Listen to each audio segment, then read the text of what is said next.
A merchant discounted the sale price of a coat and the sale price of a sweater.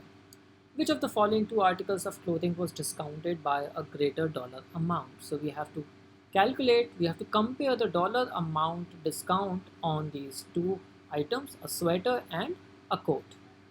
Now, let's look at the first statement, which says that the percentage discount on the coat was 2 percentage point greater than the percentage discount on sweater.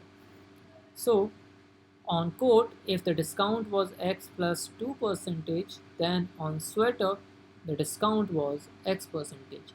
But we do not know any base value of coat and sweater, so obviously we cannot calculate the dollar value, and therefore this statement is not sufficient and we can eliminate option A and option D right here. The second statement here states that before the discounts, the sale price of the coat was $10 less than the sale price of the sweater. Alright, so this is only comparing the before discount. Before the discount, the sale price of the coat was $10 less than the sale price of the sweater. That means the coat selling price is equal to 10 less than the sweater selling price.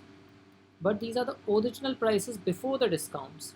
So obviously this does not give us any information about the discount. B option is also out.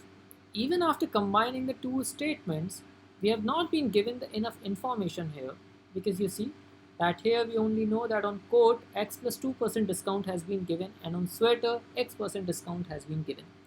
What if X is equal to 1? What if X is equal to 0.1? And what if X is equal to 99?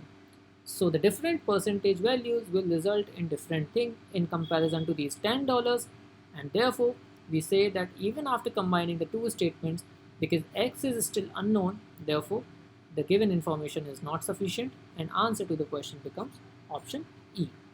Thank you so much.